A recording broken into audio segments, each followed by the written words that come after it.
The auction that wasn't supposed to be about her.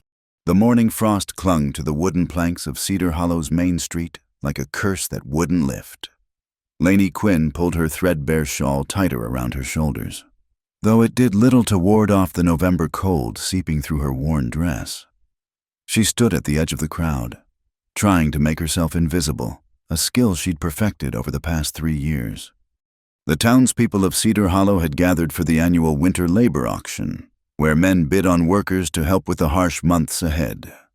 It was supposed to be about strong backs for hauling wood, skilled hands for mending fences, experienced souls who knew how to survive when the snow piled high enough to bury a man's dreams. It wasn't supposed to be about her.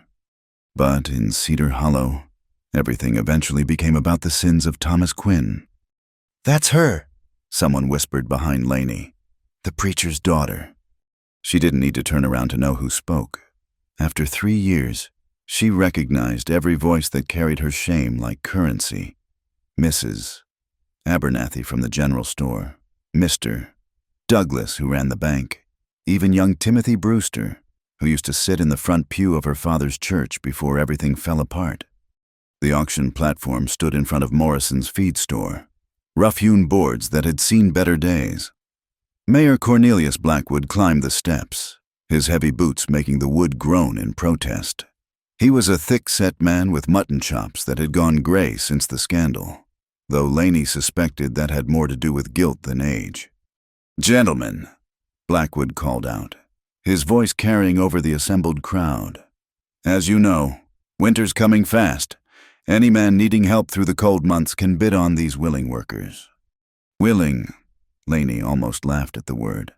Half the men on that platform weren't there by choice drifters caught vagranting. Debtors working off what they owed. Men too broken by drink or circumstance to find honest work any other way. And then there was her, standing in the shadows, neither on the platform nor truly free. The first few auctions went quickly. Jake Donovan, a sturdy Irishman, went to the Millbrook farm for $12 and board. Samuel Tightlips McGraw found himself bound to the timber company for $15. One by one, the men were claimed, their winter fates sealed with a handshake and a promise of spring wages. "Now then," Mayor Blackwood said, mopping his brow despite the cold. "That concludes our—" "What about the girl?" The voice cut through the morning air like a scythe through wheat. Heads turned, searching for the speaker. Lainey's blood turned to ice water in her veins. Josiah Crane stepped forward, his narrow face split by a grin that never reached his eyes. He owned the largest cattle ranch outside town, and everyone knew he worked his hands harder than any Christian man should. His wife had died 2 winters back, some said from exhaustion, though nobody dared speak it aloud. "What girl?" Blackwood asked, though his eyes darted to where Lainey stood. "The Quinn girl. She's been living off charity for 3 years now. Seems only fair she should work for her keep like any other vagrant." A murmur ran through the crowd. Some nodded in agreement. Others shifted uncomfortably, remembering when Thomas Quinn had baptized their children, married their daughters, buried their dead, before the truth came out, before the scandal that nobody wanted to name but everyone remembered. "She's not part of the auction," Blackwood said carefully. "Miss Quinn has arrangements in town." Arrangements. That was one way to describe sleeping in the church's root cellar when Pastor Hofstede was feeling charitable, or in the livery stable when he wasn't, taking whatever scraps of work the townswomen offered when their Christian conscience overwhelmed their desire to shun her. "What arrangements?" Crane pressed. "I see her begging for work same as any drifter.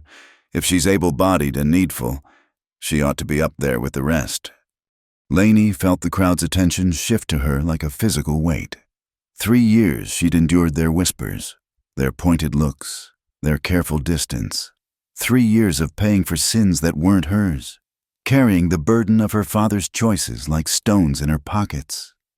"I'm not for sale," she said quietly, but her voice carried in the morning stillness. Crane's grin widened. "Nobody said anything about selling, girl. Just honest work for honest pay. Unless you think you're too good for it." "Too good," as if she hadn't spent 3 years scrubbing floors, mending clothes, doing any menial task that would earn her a few pennies or a meal. As if she hadn't been turned away from respectable work more times than she could count, always with the same tight-lipped excuses. "Leave her be, Crane!" A new voice, deep and steady as mountain stone. The crowd parted like the Red Sea, and through the gap rode a man on a black horse. He was tall in the saddle, broad-shouldered in a way that spoke of hard work rather than good eating. Dark hair showed beneath his wide-brimmed hat, and several days' worth of stubble shadowed a jaw that looked like it had been carved from granite. Ridge Callahan. Laney knew him by reputation, though they'd never spoken. He had a small ranch in the northern hills, kept to himself mostly. Some said he'd come from Texas after some trouble with the law. Others claimed he'd lost his family to Indian raids and sought solitude in the mountains. Nobody knew for certain, and Ridge wasn't the type to satisfy their curiosity. "This ain't your concern, Callahan," Crane said, though some of the swagger left his voice. Ridge dismounted in one smooth motion, his spurs singing against the frozen ground. He moved with the easy grace of a man comfortable with violence, but not eager for it. "Maybe not, but I'm making it my concern." He walked past Crane without another glance, straight to where Mayor Blackwood stood on the platform. Reaching into his coat, he pulled out a leather purse and tossed it up. It landed with a heavy thunk. $50, Ridge said. The crowd gasped. $50 was more than most workers saw in 6 months, more than any bid made that morning. For what?" Blackwood stammered. Ridge's eyes found Laney across the crowd. They were gray as winter sky, steady and unreadable. "For her first night of honest shelter. No strings, no expectations. Just a roof and a meal and a bed that ain't a stable floor." The silence stretched taut as a bowstring. Laney felt her cheeks burn, though whether from shame or something else, she couldn't say. Nobody had looked at her like that in 3 years, like she was a person instead of a walking reminder of scandal. "You can't bid on her," Crane protested. "She ain't part of the auction." "You just said she should be." Ridge replied without turning. "Changed your mind?" Crane's face went red, but he had no answer to that. Mayor Blackwood looked between Ridge, the money, and Laney. She could see the calculations in his eyes, the desire to wash his hands of her, the fear of what people might say, the weight of $50 in town coffers. "Miss Quinn," he said finally, "the choice is yours, Mr. Callahan offers you shelter and employment. You're free to accept or decline." Free, another word that had lost its meaning. What freedom did she have in Cedar Hollow? Freedom to starve slowly. Freedom to be whispered about until she finally gave up and moved on to the next town, where the whispers would follow anyway. Laney looked at Ridge Callahan. He waited patiently. No expectation in his stance, no demand in his eyes. Just an offer. The first genuine offer anyone had made her in 3 years. "What kind of work?" she asked. "Whatever needs doing," he replied. "Cooking, mending, tending the horses. Same as you do anywhere else. Difference is, you'll have your own room and 3 squares a day, and nobody calling you names while you do it." "For how long?" "Through winter. Come spring. You can stay or go as you please. I'll pay you fair wages either way." Fair wages? Your own room. 3 meals a day. It sounded like a fairy tale. Too good to be true. But what choice did she have another winter in Cedar Hollow? Sleeping in stables, begging for work from people who despised her very existence. "All right," she said quietly. "Louder, girl," someone called out, "so we all can witness." Laney lifted her chin, finding a spark of the pride she'd thought was long dead. "I accept Mr. Callahan's offer." Ridge nodded once, then turned to collect his horse. The crowd began to disperse. Their entertainment concluded. Some looked satisfied, others troubled. Crane spat in the dirt and stalked away.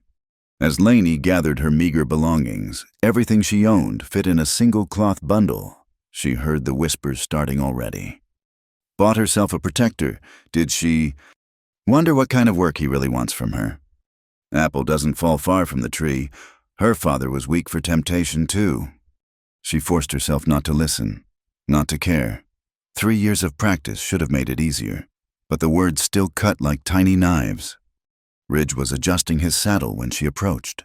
Up close, she could see lines around his eyes, a thin scar along his jaw. He looked older than she'd first thought, maybe 35 to her 21. His clothes were well mended but clean, his boots worn but oiled, a man who took care of what was his. "You ready?" he asked. I don't know how to thank you," she said. "Don't thank me yet. It's a long ride to my place, and winter's coming fast. Save your gratitude till you see if you still feel grateful come spring." He helped her mount behind him on the black horse, her bundle tied to the saddle.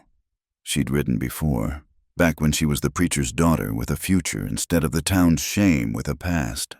But it had been years since anyone had helped her do anything. As they rode out of Cedar Hollow, Lainey allowed herself one look back. The town looked smaller from a distance, meaner somehow. Smoke rose from chimneys of houses where she'd never be welcome. The church steeple pointed at heaven like an accusation. "Don't look back," Ridge said quietly. "Nothing good comes from looking back." She turned her face forward, toward the mountains and whatever waited there. For the first time in 3 years, Lainey Quinn was leaving Cedar Hollow. Maybe not forever. Maybe only for a winter's worth of different walls and different whispers. But as the horse's steady gait carried them away from everything she'd known, Lainey felt something she'd thought was dead stir in her chest. Hope. It was a dangerous thing. Hope. She'd learned that lesson well.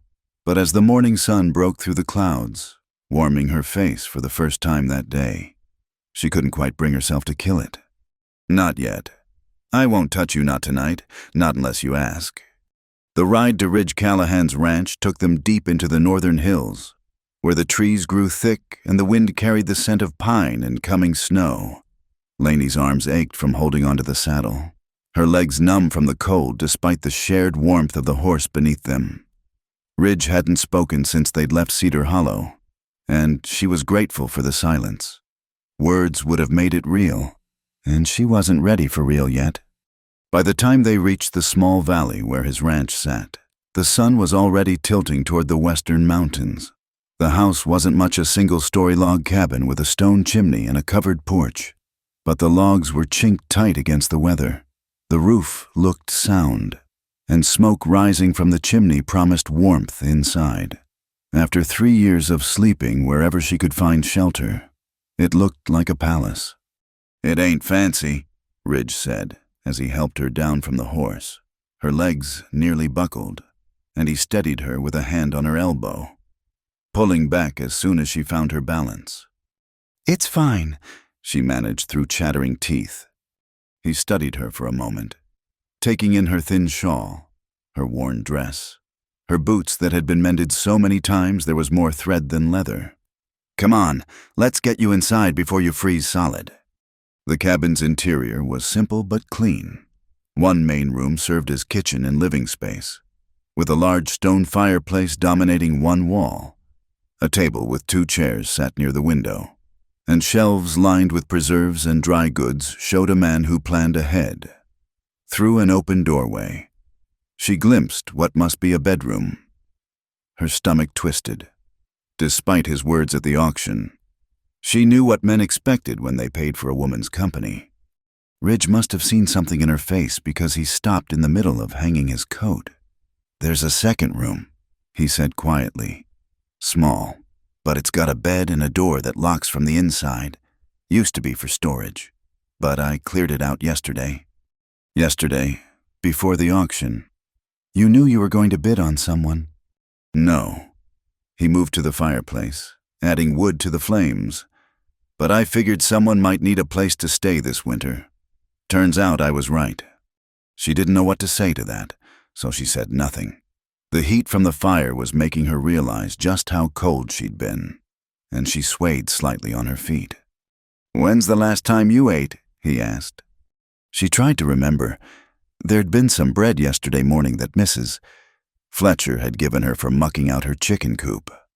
Or was that the day before? The days tended to blur together when you were always hungry. Right. Ridge moved to the kitchen area with purpose. First things first, you need food and warmth. There's a wash tub in your room and water heating on the stove. Get yourself cleaned up while I fix supper. We'll sort out the rest after. Lainey found herself moving toward the small room he'd indicated, drawn by the promise of hot water like a moth to flame. The room was tiny but clean, with a narrow bed covered in a quilted blanket, a small dresser, and hooks on the wall for clothes. The washtub sat in the corner, and, true to his word, there was a bar on the inside of the door. She stood there for a long moment, trying to process it. A room, her own room, with a door that locked. After 3 years of sleeping in corners, in stables, in root cellars where rats were her only company, she had a room. The tears came without warning, hot and silent down her cheeks. She pressed a hand to her mouth to stifle any sound, not wanting him to hear, not wanting to seem weak or grateful or any of the things that might change his mind. When she'd composed herself, she fetched the hot water from the stove. Ridge kept his back turned, stirring something in a pot that smelled like heaven. The washtub was small, but the water was blissfully hot, and she found a sliver of soap on the dresser. It had been so long since she'd been truly clean, not just splashing her face in a horse trough or washing in icy streams. She took her time, scrubbing away 3 years of dirt and shame and other people's judgment.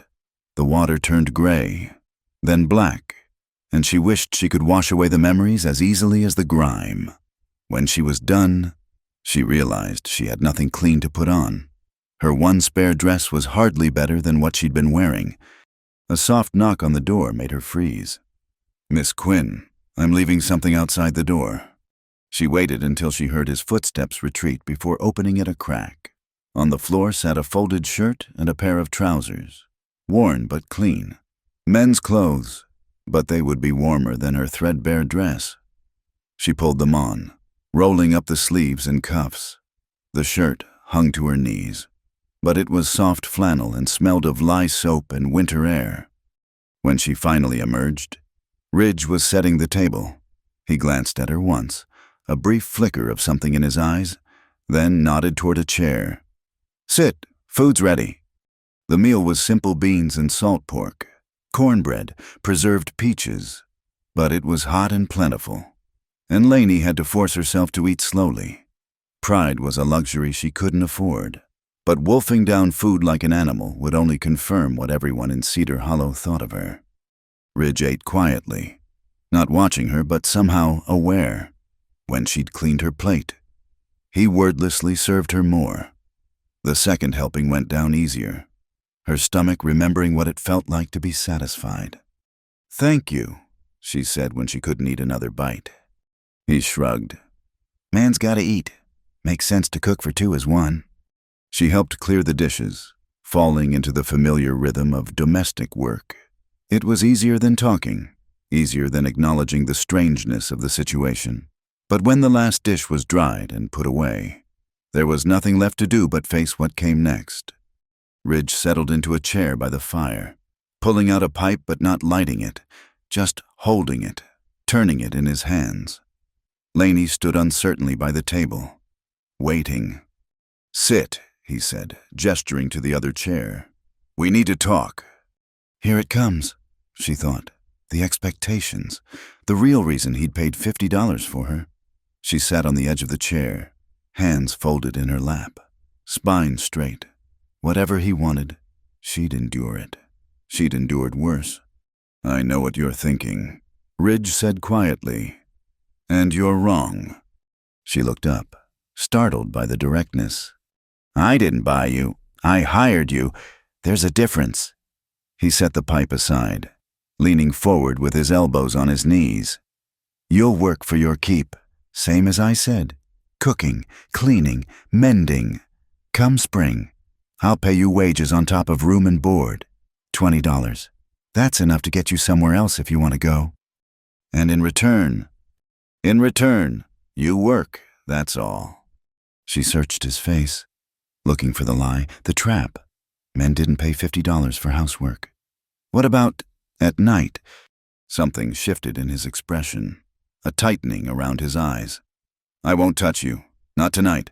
Not unless you ask. And frankly, Miss Quinn, I don't expect you'll be asking.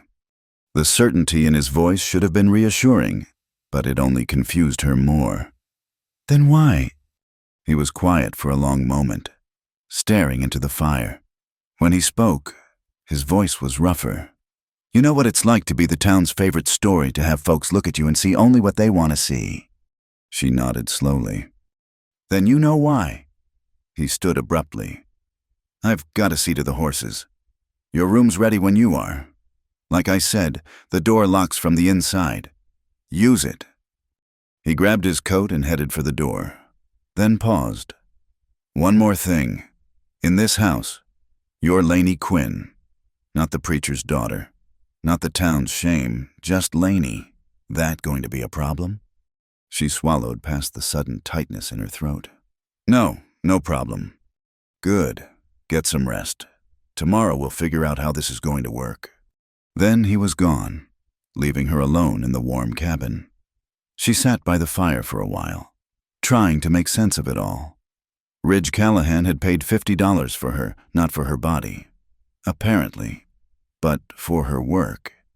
He'd given her a room with a lock, clean clothes, hot food. He'd looked at her and seen something other than scandal and sin. It didn't make sense. Nothing in her experience of the past 3 years had prepared her for simple kindness without cost. Finally, exhaustion won. She banked the fire as she'd seen him do, then retreated to her small room. The door did indeed lock from the inside, with a solid bar that would keep out anyone who didn't have an axe. She stood there for a moment, hand on the wood, listening. The house was quiet, except for the settling of logs and the distant sound of horses in the barn. The bed was narrow but soft, with clean sheets that smelled of sage. She'd forgotten what sheets felt like. For 3 years, she'd slept on straw, on bare ground, on wooden floors that left splinters. Now she had a bed, a real bed, with a pillow and a quilt heavy enough to keep out the mountain cold. She lay down carefully, still in Ridge's clothes because they were warmer than anything she owned. The darkness was absolute. No crack of light under the door, no sounds of other people's lives pressing in. For the first time in 3 years, she was truly alone. Safe. The door was barred. Her stomach was full, and tomorrow's worries could wait. She thought she would lie awake, wondering what Ridge Callahan really wanted, what price she'd eventually pay for this kindness. But exhaustion was stronger than worry, and sleep came like a blessing, deep and dreamless. Somewhere in the night, she half woke to the sound of boots on the porch, the quiet opening and closing of the main door.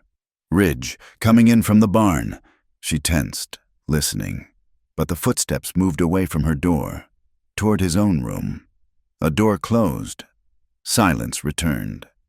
Lainey pulled the quilt higher and let herself sink back into sleep. Tomorrow would bring whatever it brought. Tonight, for the first time in 3 years, she had a door that locked and a promise that no one would touch her unless she asked. It was more than she dared hope for. It was enough. The town that wanted her gone. The news traveled faster than wildfire in August. By the 3rd day of Lainey's stay at Ridge Callahan's ranch, everyone in Cedar Hollow knew exactly where the preacher's daughter had ended up, and they had opinions about it. Ridge had gone to town for supplies, leaving Lainey to tend the house and work on mending a pile of shirts that looked like they hadn't seen a needle in years. She was settling into a rhythm breakfast at dawn, chores through the morning, a simple lunch, more work until supper. It was harder work than she'd done in town, but steadier. And nobody watched her with accusation in their eyes while she did it. She was hanging wash on the line when she heard the horses coming up the trail. 3 riders, moving with the purposeful pace of people on a mission. Her hand stilled on the wet sheet, dread pooling in her stomach. In her experience, Visitors rarely brought good news. The lead writer was Mrs. Adelaide Morrison, wife of the feed store owner and self-appointed moral guardian of Cedar Hollow. Behind her rode Mrs. Constance Blackwood, the mayor's wife, and Mrs. Dorothy Crane, Josiah's new bride. Barely 18 and already wearing the hollow look of a woman who'd learned not to hope for much. "Miss Quinn," Mrs. Morrison said, not bothering to dismount. She sat her horse like a queen on a throne, looking down at Laney with the kind of righteous satisfaction that comes from finding sin exactly where you expected it. "Mrs. Morrison." Laney kept her voice level, her hands steady on the laundry. She'd learned not to show weakness to these women. They fed on it like carrion birds. "We've come to talk sense into you," Mrs. Blackwood announced. "It's not too late to preserve what little reputation you have left." Laney almost laughed. What reputation? The one they'd destroyed 3 years ago when they'd branded her with her father's sins. "I'm working for Mr. Callahan. Honest work for honest wages." "Honest, Mrs." Morrison's voice dripped skepticism. "Living alone with a man wearing his clothes." Her eyes raked over Laney's outfit. She was wearing one of her 2 dresses today, but it was clear the women had heard about the borrowed shirt and trousers. "It's not proper, Mrs." Crane whispered, though whether she was talking to Laney or reminding herself was unclear. "What would be proper?" Laney asked, genuinely curious. "Should I sleep in the church cellar again, or perhaps the livery stable? Those were proper enough for you these past 3 years." "Mrs." Morrison's face flushed. "Don't take that tone with us, girl. We're trying to help you." "Help." The word tasted bitter. Where was this help when I was begging for work last winter, when I hadn't eaten for 3 days, when Earl Hoffman ran me off from the church steps during the Christmas service? "You know why that was necessary," Mrs. Blackwood said stiffly. "Your presence was disruptive to the congregation." Disruptive. That was one word for it. Laney remembered standing in the snow, listening to the hymns through the church windows, the same hymns her father had taught her. Remembered Earl Hoffman, the new pastor, coming out to tell her she was disturbing the faithful with her presence, as if poverty and shame were contagious. "Mr. Callahan offered me work and shelter through the winter." Laney said, "I accepted. There's nothing improper about it." "Nothing improper, Mrs." Morrison's voice rose. "You're living in sin, just like—" "Like my father," Laney finished.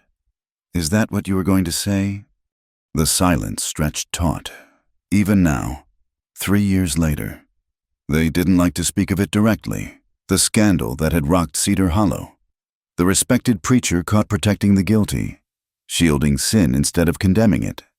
They never mentioned what sin exactly, or whose guilt her father had tried to shield. That part of the story had been buried deeper than her father himself. "Ridge Callahan is not a proper Christian man," Mrs. Morrison said finally.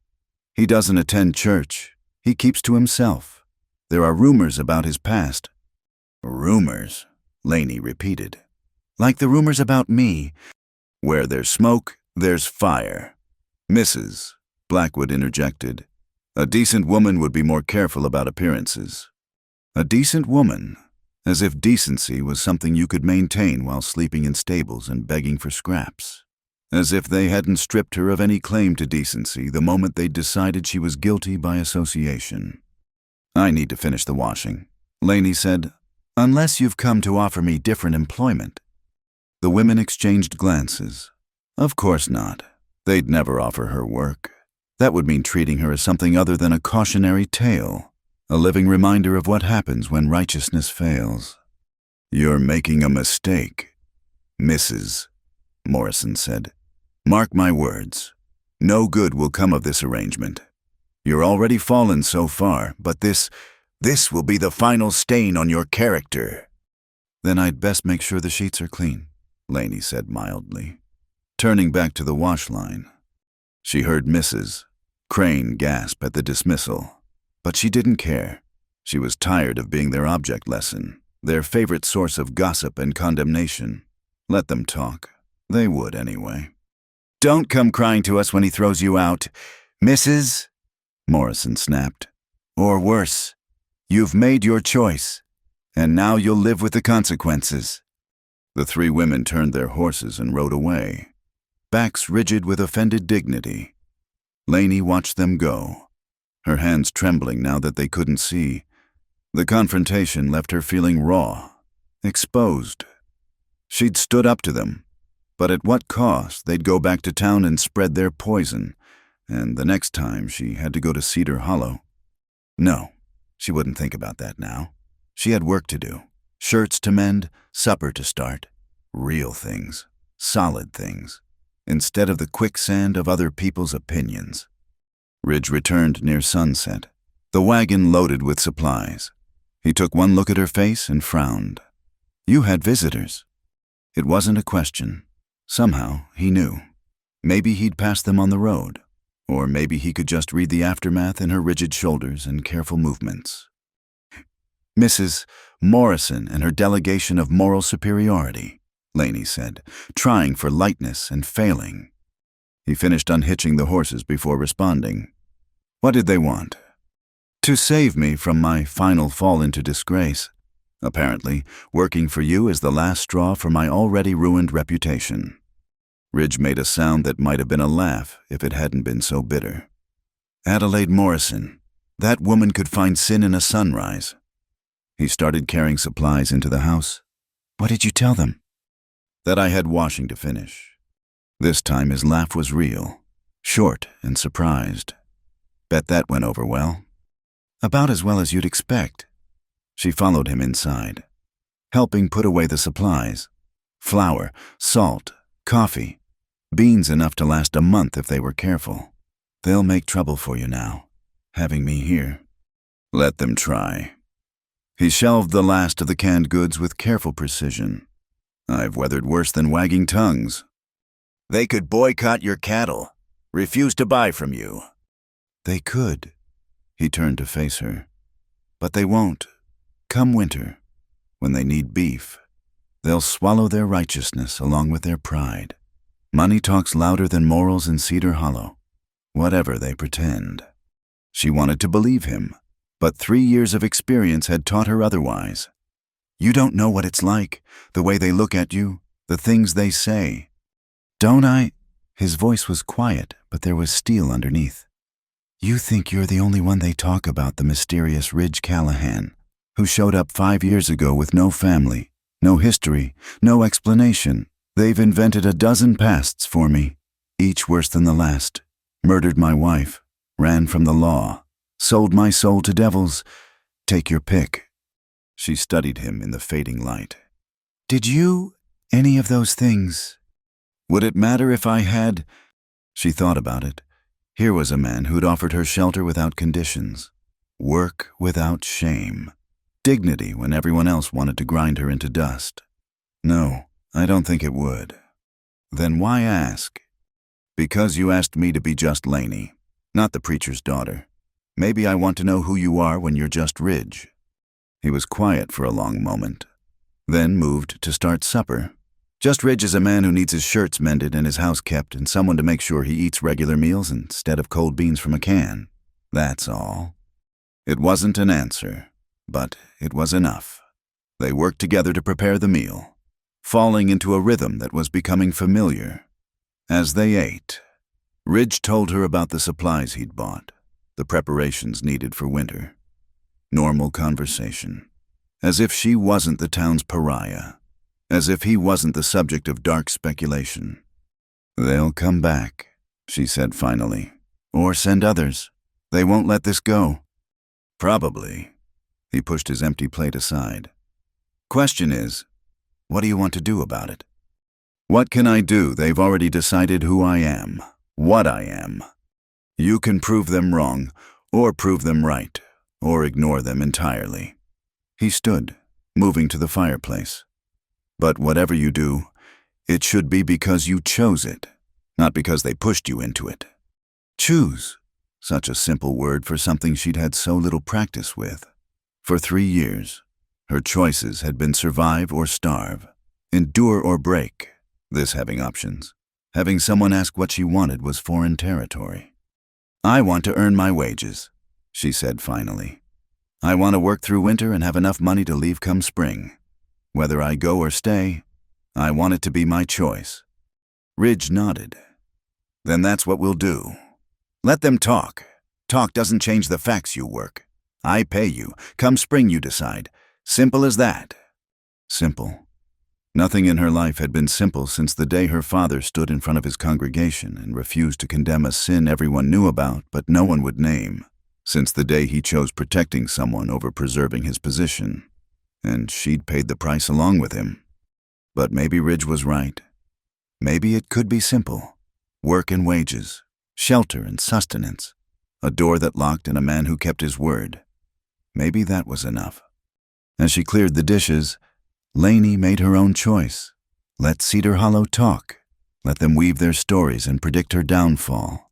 She had work to do, money to earn, a future to build one mended shirt and swept floor at a time. For the first time in 3 years, what they thought mattered less than what she chose. It wasn't much, but it was a beginning. Then let me work for my stay. The morning after the women's visit, Lainey woke with fierce determination burning in her chest. If Cedar Hollow wanted to paint her as a fallen woman living in sin, she'd show them what real work looked like. She'd earn every penny of her wages twice over. She was up before dawn, stoking the fire and starting breakfast, when Ridge emerged from his room, dressed for a day of ranch work. She already had coffee brewing and biscuits in the oven. "You're up early," he observed, pouring himself a cup. "I want to discuss my duties," she said, setting a plate of eggs and bacon before him. "Properly. What needs doing, when it needs doing, and what you expect." He studied her over the rim of his cup. "All right, what brought this on?" "I've been here nearly a week, and we've never set clear terms. I want to know exactly what I'm working for." Ridge leaned back in his chair. "Fair enough. The house needs keeping cooking, cleaning, washing. The vegetable garden needs tending before the frost kills it. There's mending, like you've been doing. Come winter, there'll be more indoor work preserving meat, maintaining the equipment, keeping the fires going. What about the ranch work, the cattle, the horses?" "That's my concern. But I could help. I know horses. My father—" She stopped, the words catching in her throat. It still hurt to speak of him, even obliquely. "Your father kept horses." "Before, when he had the church, I helped tend them." She met his eyes steadily. "I'm not afraid of hard work. Mr. Callahan, I'm not some delicate town girl who'll faint at the sight of manure." "Never thought you were." He finished his breakfast, considering. "Can you ride?" "Yes." "Handle a rifle?" "I can learn." "Rope?" "No, but—" "You can learn," he finished, a slight smile tugging at his mouth. "All right. Miss Quinn, you want to work, we'll work, but the house comes first. Ranch work when that's done, and you'll take 1 day a week for rest. I don't need—" "Everyone needs rest. Even the Almighty took a day. You'll take Sundays." She bristled at the reminder of the Sabbath, of the church she could no longer enter, but she nodded. "What else?" "You'll tell me if something's too much. I won't have you working yourself sick to prove a point to people who aren't worth proving anything to. Is that what you think I'm doing?" "Isn't it?" She wanted to deny it, but the words wouldn't come. Maybe she was trying to prove something to the town, to him, to herself. Prove that she was more than her father's shame, more than a burden to be endured or a cautionary tale to be whispered. "Maybe," she admitted, "but that doesn't mean I can't do the work." "Never said you couldn't." He stood, reaching for his hat. "Today, you can start by clearing out the root cellar. Needs organizing before we lay in winter supplies. This afternoon, if you're still keen on ranch work, you can help me bring in the horses. Storm's coming, probably snow." "I'll be ready." He paused at the door. "Lainey, you don't have to prove anything to me. You're earning your keep just fine." Then he was gone, leaving her with a kitchen to clean and thoughts that wouldn't settle.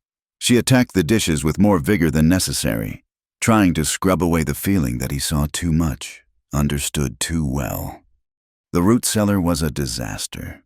Clearly, Ridge had been living as a bachelor for too long, tossing things down the ladder without thought to organization. Potatoes mixed with turnips, preserves stacked haphazardly, tools mixed in with food stores. Lainey lit a lantern and descended into the cool darkness, rolling up her sleeves. She worked methodically, creating order from chaos, vegetables sorted by type, preserves organized by date, tools relocated to their proper place in the barn. She found treasures buried in the mess jars of honey, a ham wrapped in cheesecloth, apple butter that must have been a gift because she couldn't imagine Ridge making it himself. By noon, her back ached and her hands were filthy, but the cellar looked like something a competent household would maintain. She emerged, blinking in the daylight, to find Ridge watching from the porch. "Impressive," he said. "Find anything interesting?" "Enough preserves to last through spring, if we're careful. And this." She held up a bottle of whiskey, dust-covered but sealed. "Medicinal purposes." Something like that. He took the bottle, turning it in his hands. Was a gift. Never had occasion to open it. Special occasions only. Haven't had many of those. He set the bottle aside. "You still want to help with the horses?" She looked down at her dirty dress, her work-roughened hands. Once, she'd worn gloves to protect her skin, worried about appearances. Now she had calluses and didn't care. "Let me wash up and change." 20 minutes later, she met him at the barn wearing the borrowed trousers and shirt again. They were more practical for ranch work, though she felt exposed without the familiar weight of skirts. Ridge had saddled his black gelding and a calm-looking mare. "This is Buttercup," he said, handing her the mare's reins. "She's gentle but sure-footed. Good for learning on." Lainey ran her hand along Buttercup's neck, reacquainting herself with the feel of horsehair and warm breath. It had been so long since she'd been allowed near anything valuable, trusted with anything that mattered. "Hello, girl. We're going to be friends, aren't we?" They rode out into the high pasture where Ridge's small herd of horses grazed. The sky had turned steel gray, heavy with the promise of snow. Wind whipped through the grass, carrying the scent of winter. "We need to bring them down to the lower pasture," Ridge explained, "closer to shelter. When the snow hits, it'll hit hard." They worked together, Ridge calling out instructions as they slowly gathered the scattered horses. Lainey's body remembered the rhythms, how to sit a horse, how to anticipate their movements, how to be part of the dance between human and animal. Her muscles would protest tomorrow, but right now she felt alive in a way she'd forgotten was possible. "You weren't lying about knowing horses," Ridge said as they drove the small herd down slope. "My father believed in honest work," she said without thinking, then froze. She never spoke of him voluntarily, never invited those memories. Ridge didn't press, just nodded. "Good philosophy." They got the horses settled in the lower pasture just as the first snow began to fall. Fat flakes drifted down, coating the world in pristine white.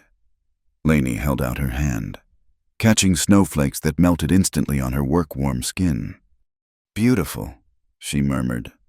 "And deadly," Ridge added. "This is just the beginning. By January, snow will be up to the windows. That's why we prepare now." They rode back to the barn in companionable silence. As they unsaddled the horses, Lainey found herself humming an old hymn her mother had loved. She stopped abruptly, but Ridge picked up the tune, humming along as he brushed down his gelding. "You know it?" she asked, surprised. "Everyone knows Amazing Grace, even heathens like me." His tone was light, but there was something underneath.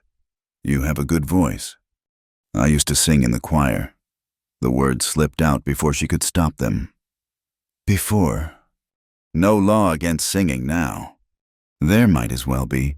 Can you imagine if I showed up at church started singing in the choir again, Mrs.?" Morrison would have apoplexy.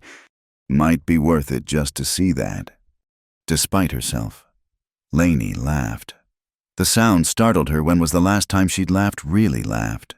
Not the bitter sound that sometimes escaped when the irony of her situation became too much. "There," Ridge said quietly. "That's better." "What?" "You, looking like a person instead of a ghost." She didn't know how to respond to that, so she focused on finishing with Buttercup. But his words stayed with her as they walked back to the house through the falling snow. Inside, she started supper while Ridge tended to evening chores.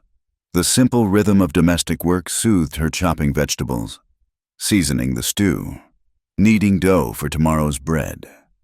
This was what she'd wanted to do once, before everything fell apart. Keep house, tend a garden, make a home. Simple dreams that had seemed impossible for 3 years. "Smells good," Ridge said, coming in with an armload of firewood. "It's just stew." "Just stew," she says, "when I've been living on burned beans and tough jerky." He stacked the wood by the fireplace. "You're spoiling me, Miss Quinn." "I'm earning my wages," she corrected. "That you are." They ate together as the snow continued to fall outside. The windows were already edged with white, the world beyond becoming a blur of movement and shadow. Inside was warm and bright, filled with the smell of food and wood smoke. "Tell me about the winter," Lainey said. "What should I expect?" Ridge leaned back, cradling his coffee cup. "Cold like you've never felt. Snow measured in feet, not inches. Days when you can't see past the porch. We'll be cut off from town for weeks at a time." "Cut off," she repeated. No trips to Cedar Hollow. No chance encounters with those who despised her. No whispers following her down the street. That doesn't sound so bad. Careful what you wish for. Cabin fever's real. People go strange when they can't leave for weeks on end. I've been trapped in that town for 3 years. A few weeks of snow won't break me. He studied her across the table. "No, I don't believe it will." They sat quietly for a while, listening to the wind pick up outside. The first storm of winter. Ridge had said, the beginning of months of isolation, but sitting in the warm kitchen, belly full, muscles pleasantly tired from honest work, Lainey couldn't find it in herself to dread what was coming. "Thank you," she said suddenly. "For what?" "For letting me work, really work, not just the house duties." "You earned it. Did good today." "I want to earn everything. My place here, my wages, my—" She searched for the word. "My right to be treated like a person instead of a problem." "You don't have to earn that. It's already yours." "Not in Cedar Hollow it isn't." "Good thing we're not in Cedar Hollow then." She smiled, small but genuine. Outside, the snow continued to fall, building walls of white between them and the world that wanted her gone. Inside, there was warmth and work and something that might, if she was very careful, grow into belonging. It was enough for now, more than enough. It was a beginning, the old harmonica and the story of her father. The blizzard had trapped them inside for 3 days. Snow piled against the windows, turning the world into a white void. Ridge kept the fires burning while Lainey worked through every indoor task she could find, mending, cleaning, organizing supplies. But by the 3rd evening, restlessness crept in like the cold trying to seep through the walls. After supper, Ridge surprised her by pulling out a battered harmonica from a drawer. The metal was tarnished, showing years of use, but when he put it to his lips, the sound that emerged was pure and sweet. "Didn't know you played," Lainey said, settling into her chair by the fire. "Man needs something to pass the long nights." He played a few experimental notes, fingers finding their places. "Any requests?" "You choose." He thought for a moment, then began a melody that made her heart clench. Shenandoah slow and mournful, full of longing for places left behind. The notes hung in the air like the snow outside, each one perfect and painful. Lainey didn't realize she was crying until a tear splashed on her hand. She turned her face away, embarrassed, but Ridge kept playing. When he finished, the silence was complete except for the crackling fire. "My mother used to sing that," she said finally, voice thick. "Before she died, Papa would play the piano, and she'd sing. Said it reminded her of home back in Virginia." Ridge cleaned the harmonica with a soft cloth, giving her time. "When did she pass?" "I was 12. Consumption. Papa tried everything, prayers, doctors, even sent to Chicago for medicine. Nothing helped.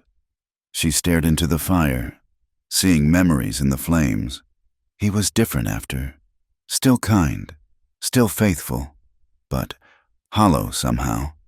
Like part of him died with her." "Losing someone like that changes a man. Is that what happened to you?" Ridge set the harmonica aside. "We're talking about your father." She recognized the deflection, but didn't push. "Yes, we are." She drew her knees up, making herself smaller in the chair. "You want to know what really happened, why the great Thomas Quinn fell from grace?" "Only if you want to tell it." She'd held the story inside for 3 years, letting others tell their version while she stayed silent. But here, with snow walls between them and the world, with this man who'd shown her kindness without conditions, the words finally came. "There was a girl, Emma Blackwood, the mayor's daughter." Lainey's voice was steady, almost detached. 16 years old, in trouble, the kind of trouble that ruins a girl's life if people find out. Ridge said nothing, but his stillness was complete. "She came to Papa, confessed everything. The father was someone important, someone whose reputation mattered more than Emma's life." She laughed bitterly. "Can you guess who?" "I'd rather not." "Josiah Crane, pillar of the community, generous donor to the church, married man with children of his own." The words tasted like ash. Emma was terrified. Said he'd promised to help her, then changed his mind. Said if she told anyone, he'd ruin her family. "Your father believed her." Papa always believed the lost sheep over the wolves. It was his weakness, or his strength, depending on how you look at it. She pulled the shawl tighter around her shoulders. He helped her leave town, gave her money from the church funds, arranged for her to stay with distant relatives back east, told everyone she'd gone to finishing school. But someone found out. "Crane did. Don't know how. Maybe he had her followed. Maybe someone talked. He came to Papa, demanded he denounce Emma from the pulpit, call her a liar and worse. Said if Papa didn't, he'd make sure everyone knew about the missing church money." Ridge's jaw tightened. "So, your father had a choice, his reputation or hers?" "Not just his reputation, mine too. He knew what would happen to me if he fell. A preacher's daughter with no mother, no money, no protection." Tears came again, but she didn't try to hide them. He chose to protect Emma, stood in front of his congregation and refused to condemn her. Said sometimes mercy mattered more than judgment. They turned on him. Like wolves. The missing money was all the excuse they needed. Didn't matter that he'd used it to save a girl's life. Theft is theft. They said he was stripped of his position, thrown out of the parsonage. We had nothing, no home, no income, no friends. Everyone we'd ministered to for years turned their backs, including Emma's father. "Especially him. He led the charge, grateful his secret stayed buried." She wiped her face with rough movements. "Papa found work where he could manual labor, things beneath the educated man, but he never complained. Said he'd make the same choice again." "How long before he died?" 6 months. His heart gave out. Doctor said it was natural, but I know better. Shame and hard labor killed him. He died believing he'd condemned me to a life of suffering for his principles." Ridge rose and poured 2 cups of coffee from the pot on the stove. He added something from a flask in his pocket to both cups, then handed her one. The whiskey burned, but it helped. "You blame him?" Ridge asked quietly. "I did, for a long time. I hated him for choosing a stranger over his own daughter, for being so stubborn about right and wrong that he couldn't see the gray between. She took another sip, feeling the warmth spread. But lately, I think about Emma, wherever she is, whether she had her baby, whether she made a life somewhere new. And I think maybe Papa was right. Maybe saving one girl's future was worth losing everything else, even if it cost you yours. But it didn't, did it? I'm here. I'm surviving. I'm not happy about how I got here, but I'm not dead. Emma might have been, if Papa had done what Crane wanted. They sat in silence, listening to the wind howl outside. Finally, Ridge picked up the harmonica again. What was his favorite hymn? Be Thou My Vision. He said it reminded him to see past what the world showed to what God intended. Ridge played it slowly, carefully, as if pulling the notes from memory. Lainey found herself humming along, then singing softly.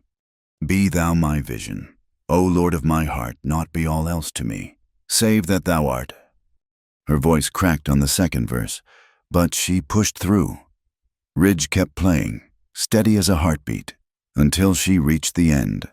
When the last note faded, she felt empty and clean, like a wound that had finally been washed. He was a good man, Ridge said simply. Yes, he was foolish and stubborn and too trusting, but good. She managed a watery smile. The town made sure I knew I wasn't sins of the father, visiting the daughter. They needed someone to blame after he died, and I was convenient.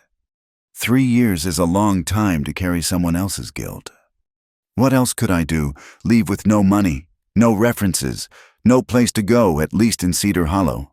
I knew the shape of my cage. Until now, she agreed. Though I'm not sure trading one cabin for another counts as escape. This cabin comes with wages and respect. That's different. Is it the town still thinks I'm a fallen woman warming your bed? They'll never believe this is honest work. Ridge set down the harmonica, his gray eyes serious. Do you care what they think? I shouldn't, but 3 years of being treated like dirt, it wears on you. Makes you start believing maybe they're right. They're not. How can you be so sure? Because I've seen who you really are these past weeks. You work hard. You don't complain. You treat my home with respect. You're strong and capable and too damn stubborn to let them win. He paused. Your father would be proud. The tears came again, but different this time. Cleaner.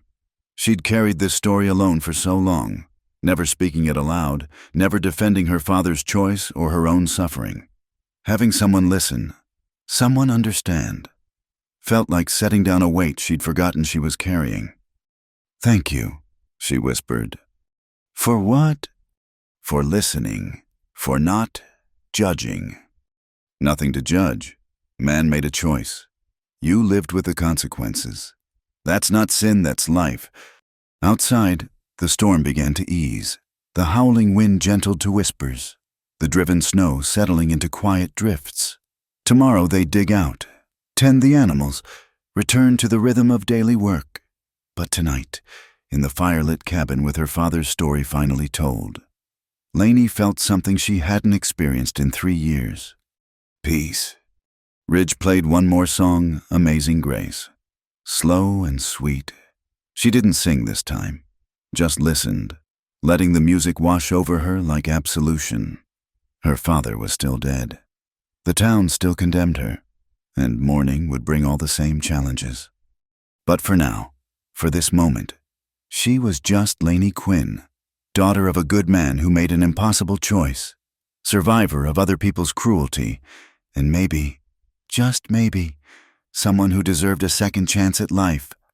The harmonica's last note hung in the air like a benediction, and for the first time in 3 years, Lainey Quinn felt her father's presence as a blessing instead of a burden. First snow, first fire, first touch almost. December arrived with teeth, The temperature plummeted until even breathing hurt, and the snow fell in sheets that turned the world into a white wilderness. Ridge had been right about winter in the mountains. It was cold like Lainey had never experienced, the kind that crept through walls and settled in your bones. She woke in the middle of the night to the sound of wood creaking and wind shrieking through the rafters. Her small room, usually adequate, felt like an icebox. The quilt wasn't enough. The wool blanket wasn't enough. And she could see her breath in the moonlight filtering through the frosted window. She lay there shivering, too proud to complain, too cold to sleep. The fire in the main room must have died down. She should get up and stoke it. But the thought of leaving her bed, inadequate as it was, made her burrow deeper into the covers. A knock on her door made her start. "Lainey, you awake?" "Yes," she managed through chattering teeth. "Fire's about dead. I'm building it back up. You might want to come out here where it's warmer." Pride warred with practicality. Practicality won. She wrapped the quilt around herself and opened the door to find Ridge feeding logs into the fireplace, coaxing the embers back to life. He was fully dressed despite the hour, and she realized he must have been checking the fire through the night. "Sorry," she said. "I should have." Should have what frozen to death out of stubbornness. He didn't look at her, focused on the fire. This cold's nothing to play with. People die in weather like this. The fire caught, flames licking up through the new wood. The warmth drew her like a magnet, and she found herself sitting on the floor in front of the hearth, as close as she dared. Ridge disappeared into his room and returned with an armload of blankets. "Your mattress is shot," he said bluntly. "The ropes need tightening and there's a rip letting cold air up from below. Should have fixed it before now." "It's fine." "It's not fine. You'll catch your death. And then where will I be, having to do my own cooking again?" His tone was gruff, but she'd learned to hear the concern underneath. "For tonight, you'd better sleep out here by the fire." He arranged blankets on the floor, creating a makeshift bed. It looked like heaven compared to her frigid room.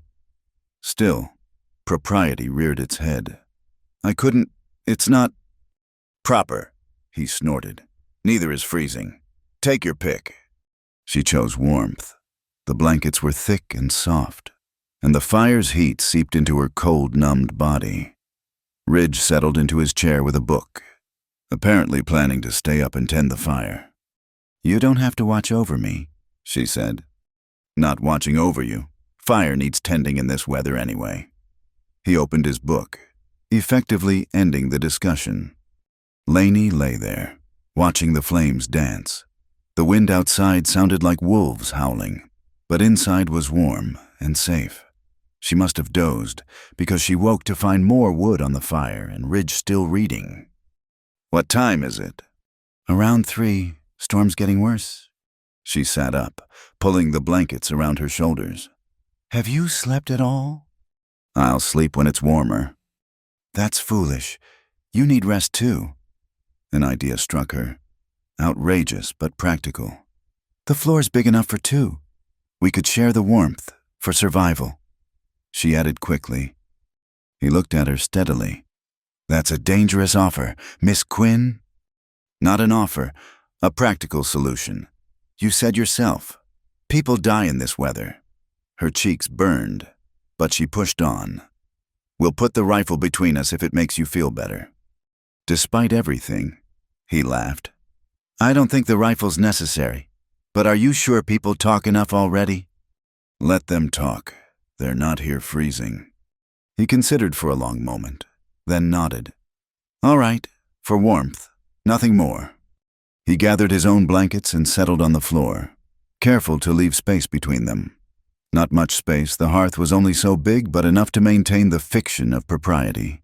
They lay there in the flickering firelight, not touching but aware of each other's presence. "Better?" he asked. Yes, and it was.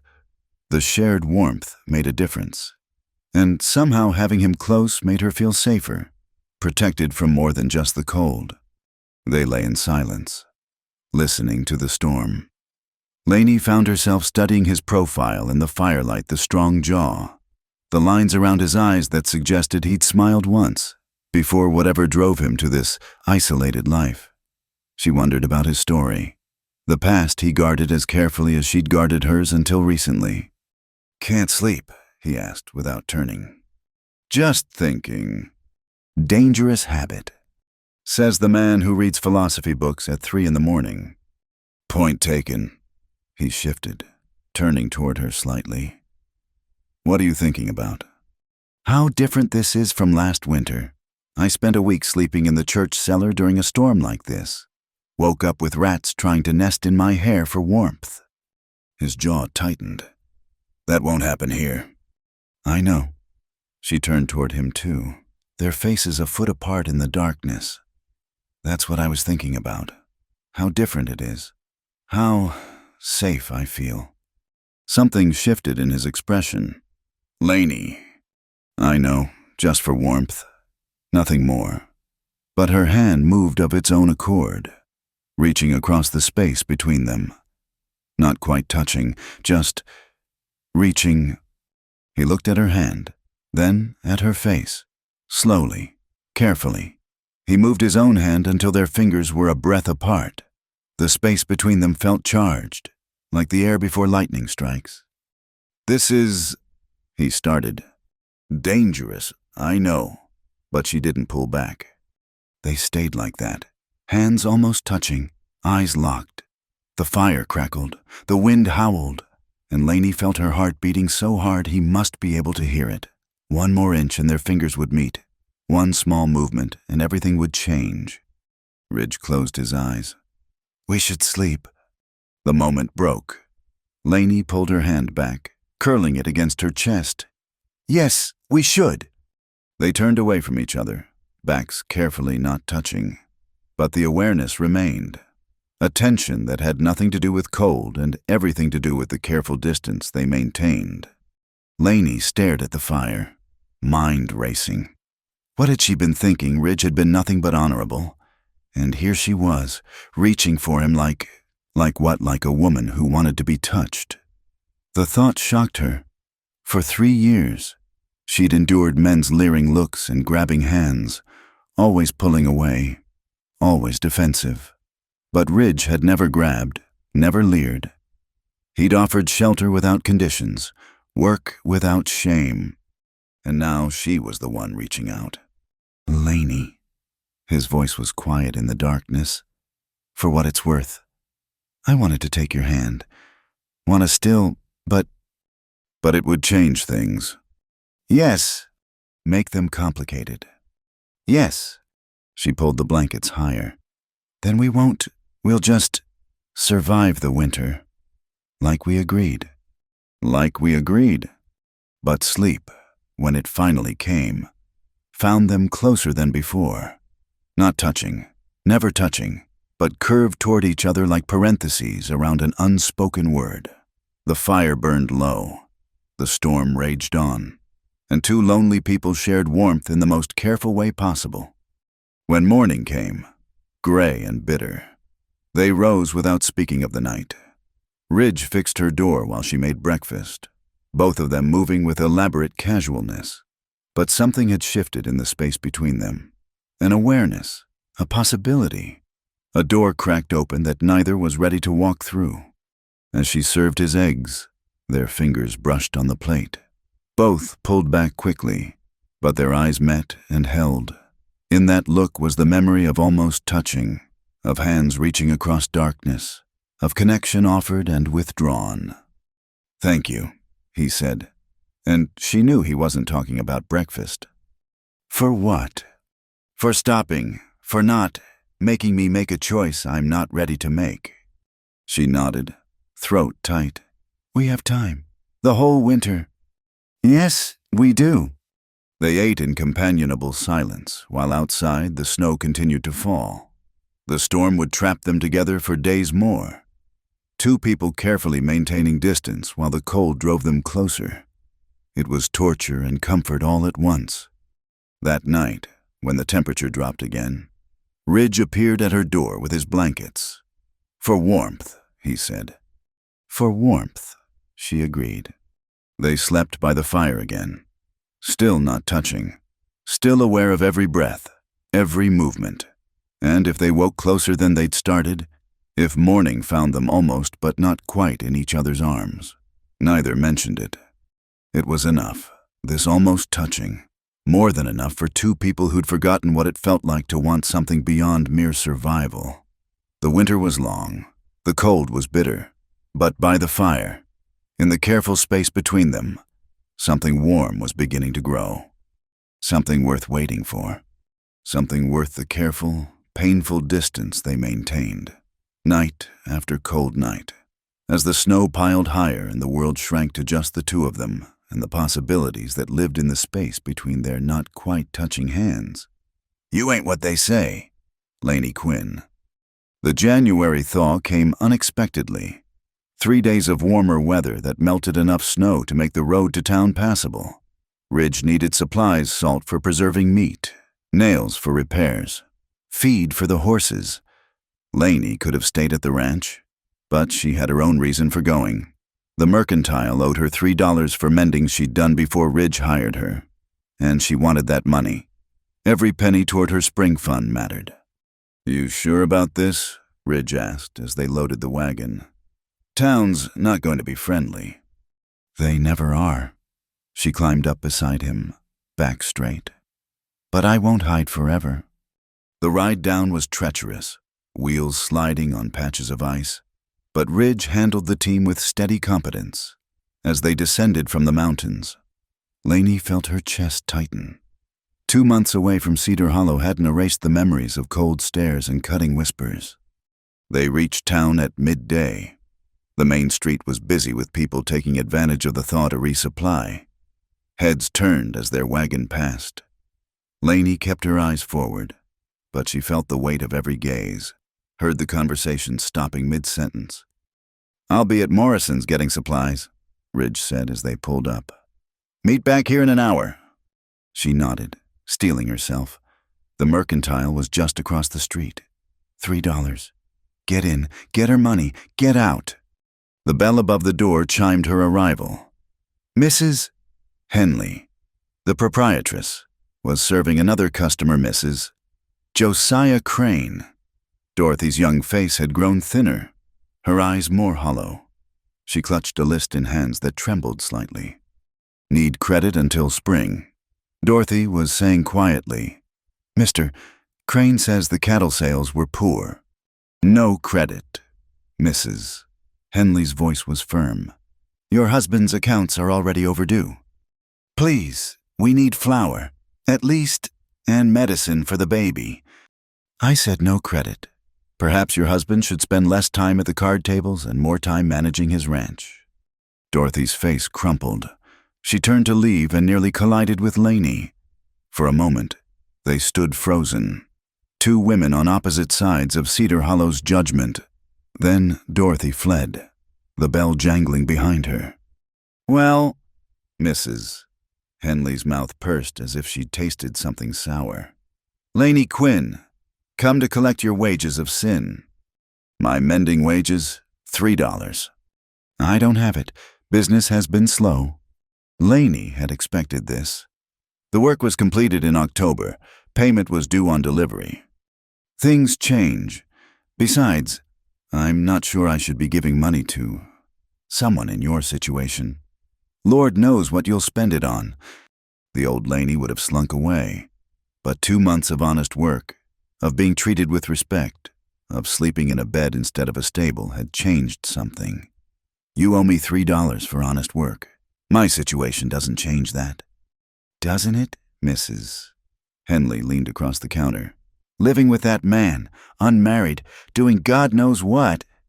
"Working." Lainey kept her voice level. "Cooking, cleaning, mending, earning wages like any hired hand." "Is that what you call it?" The bell chimed again. Lainey turned, expecting another customer, but Ridge filled the doorway. He took in the scene with one glance, Mrs. Henley's self-righteous sneer, Lainey's rigid posture. "Problem?" he asked mildly. "No problem.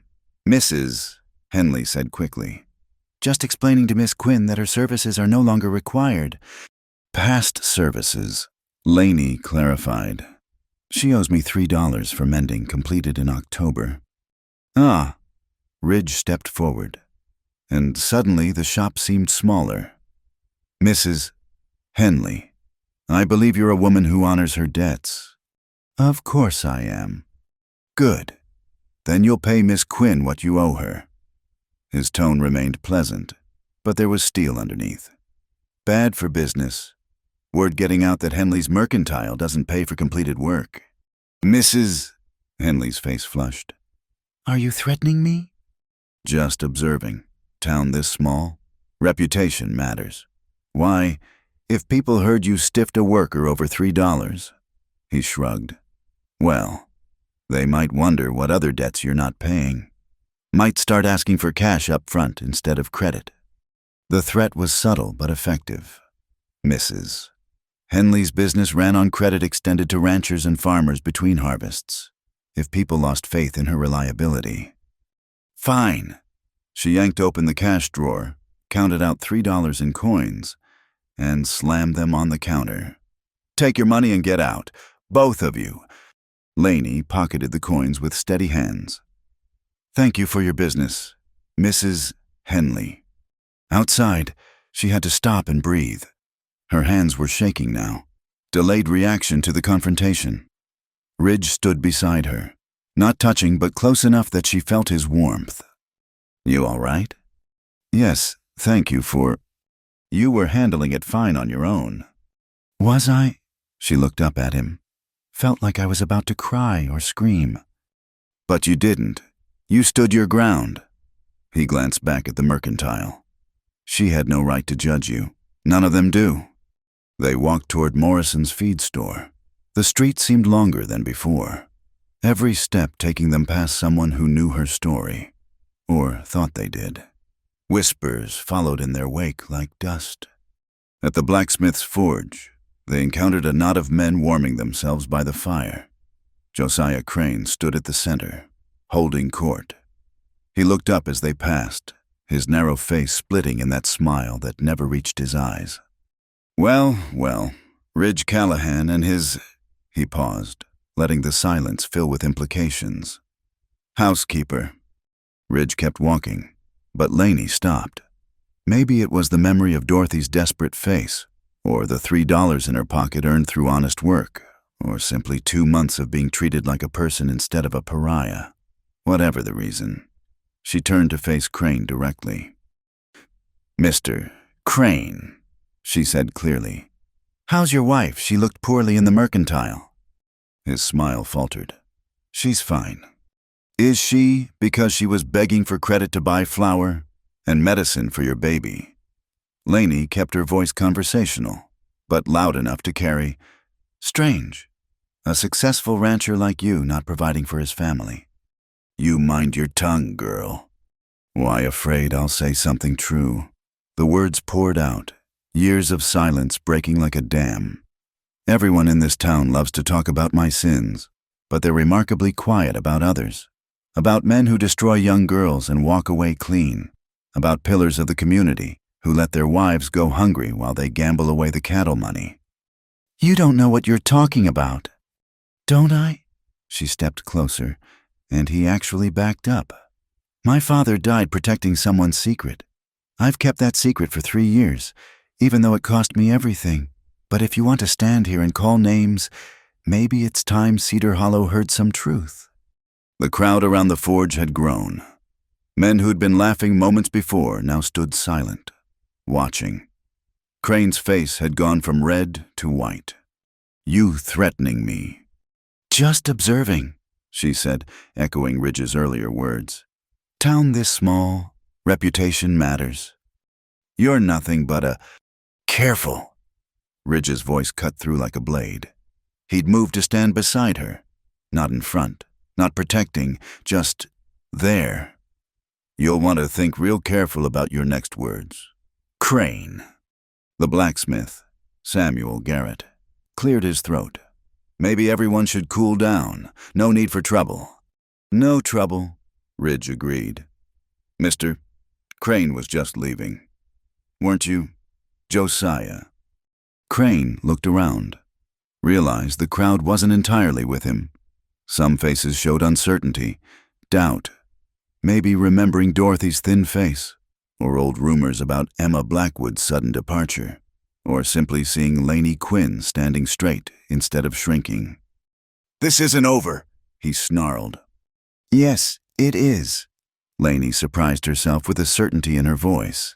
"I'm done being your cautionary tale, Mr. Crane. Done carrying shame that isn't mine.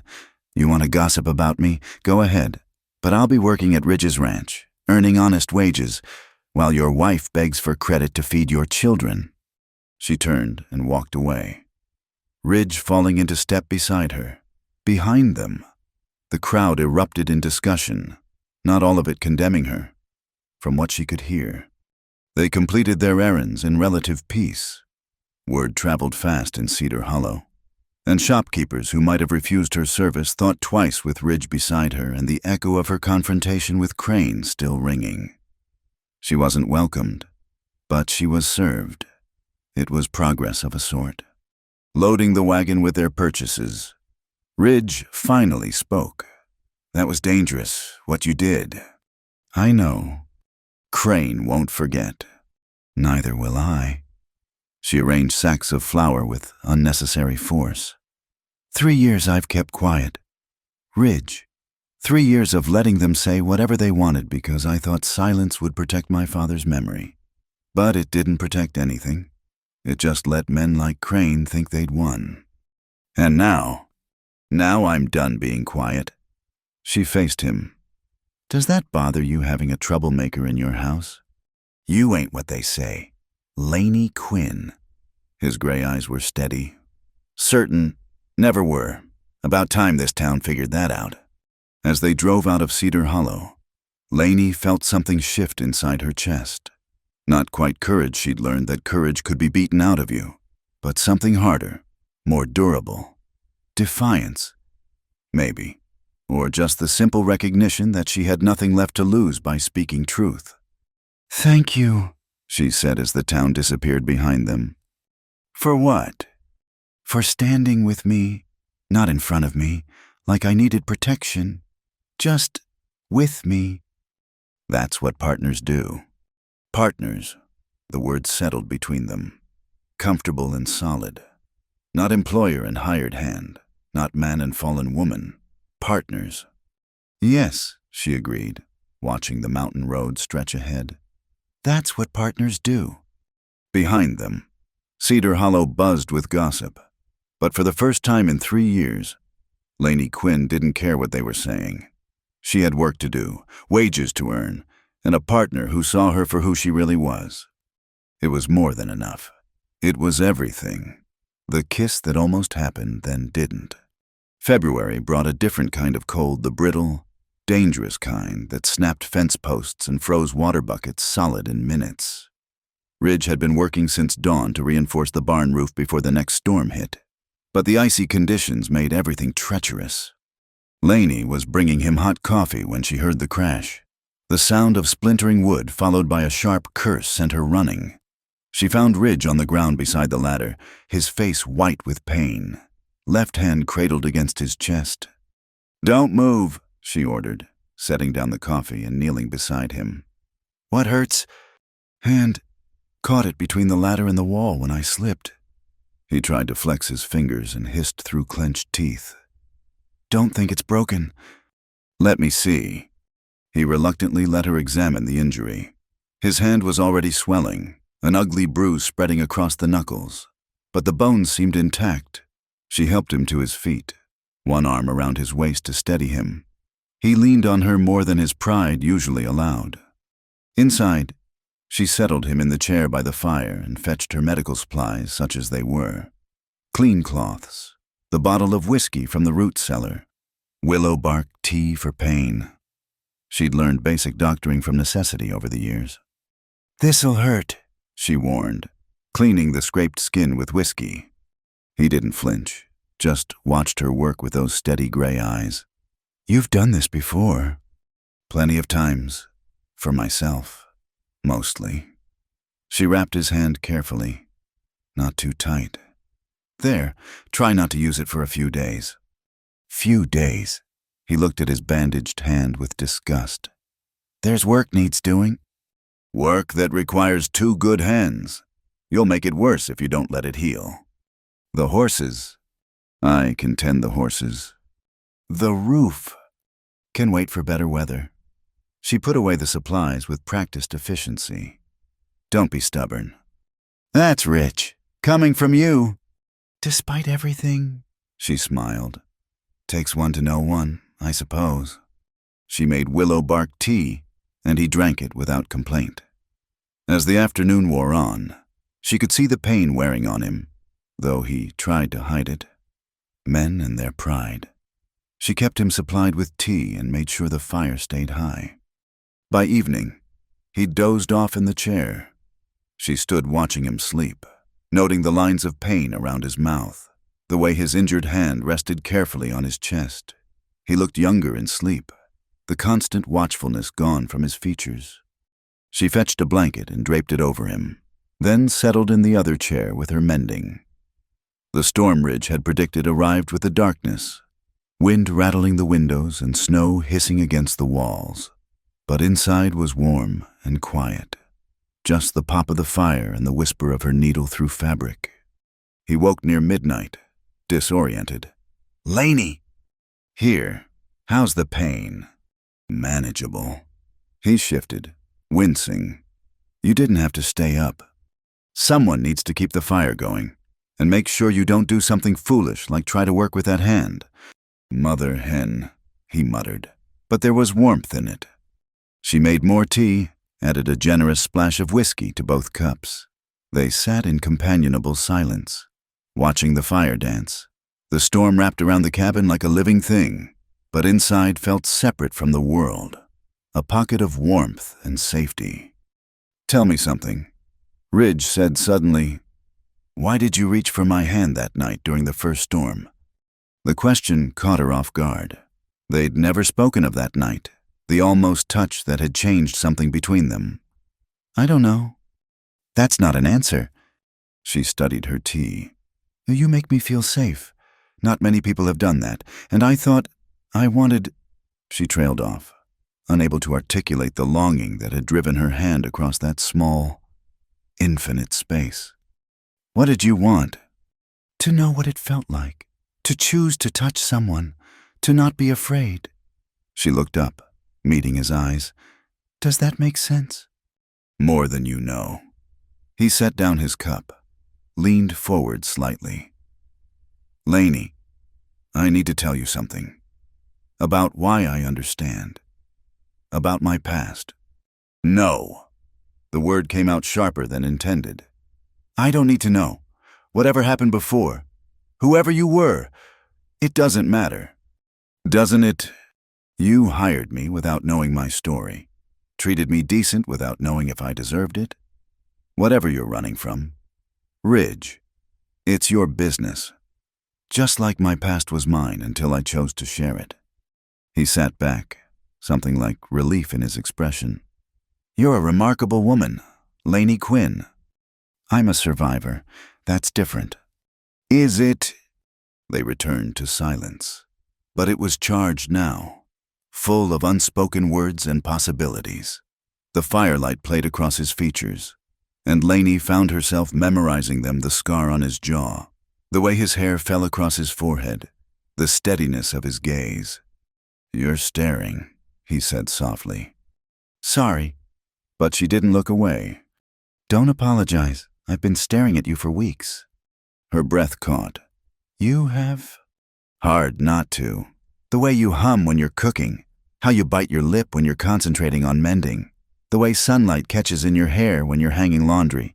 He shook his head. I sound like a fool. No, you sound lonely, she thought. Like someone who's been alone too long. Like me. You sound honest. He stood abruptly, pacing to the window. This wasn't supposed to happen? What wasn't? You feeling things. I hired you for work. Nothing more. I promised. You promised not to touch me unless I asked. She rose too. moving closer, but not too close. You've kept that promise. Have I, when every night I lie awake thinking about you in the next room, when I watch you work and want? He turned to face her. Do you know how hard it's been keeping distance when all I want is to...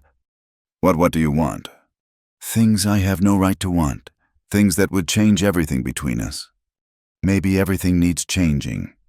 They stood facing each other, the space between them electric with possibility. Ridge's injured hand hung at his side, but his good hand clenched and unclenched as if fighting the urge to reach for her. Lainey. Her name was almost a groan. If I kiss you now, I won't want to stop. And you deserve better than a broken-down cowboy with too many secrets and nothing to offer but a cabin in the mountains. Maybe that's enough. Maybe a cabin and honest work and someone who sees me as more than my father's shame is all I want. Is it? She moved closer, close enough to feel the warmth radiating from him. You weren't the only one lying awake. Ridge, you weren't the only one wanting. His good hand rose, hovering beside her cheek, not quite touching.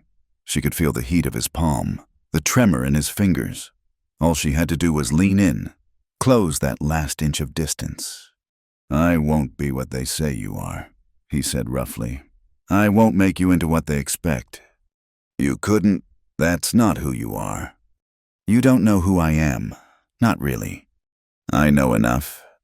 His thumb brushed her cheekbone, the lightest touch, and she shivered.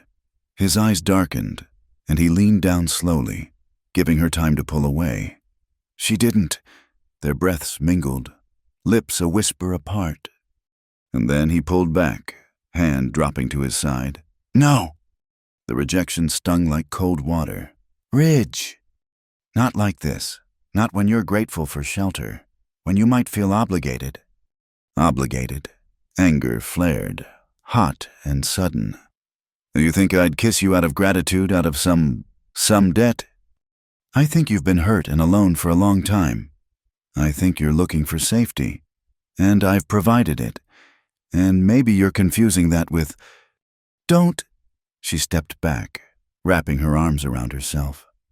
Don't tell me what I feel. Everyone in Cedar Hollow thinks they know what I am, what I want, what I deserve. I thought you were different. Lainey, I didn't mean... Yes, you did. You think I'm too damaged to know my own mind, too grateful to know the difference between safety and wanting. Tears stung her eyes, but she blinked them back. Maybe you're right. Maybe I am confused. Maybe 3 years of being treated like dirt has made me mistake basic decency for something more. That's not what I said. It's what you meant. She moved toward her room. Your hand should be better in a few days. Try to keep it dry. Lainey, wait! But she was already closing her door, turning the lock with shaking fingers. She leaned against the wood, listening to his footsteps approach. Pause. Retreat. Heard him sink into his chair with a muttered curse. She'd been wrong. The almost was worse than nothing at all. Nothing she could have endured. She'd had 3 years of practice. But to come so close, to feel his breath on her lips, to have him pull away. Not because he didn't want her. She'd seen the desire in his eyes, felt it in the tremor of his hand, but because he thought she was too broken to choose him freely, too damaged to know her own heart. Maybe he was right. Maybe she was confusing kindness with something deeper. Maybe what felt like falling in love was just gratitude dressed up in prettier clothes. But as she lay in her cold bed, listening to him moving restlessly in the main room, she knew better. What she felt wasn't gratitude or obligation or confusion. It was simpler and more complicated than that. She was falling in love with Ridge Callahan, and he was too honorable or too afraid to let her. The storm raged on, and 2 people lay awake in separate rooms, nursing different kinds of pain. His hand would heal in days. Their almost kiss would take much longer. She faced the judge herself. March arrived with false promises of spring. The snow began to melt in patches, revealing dead grass and mud.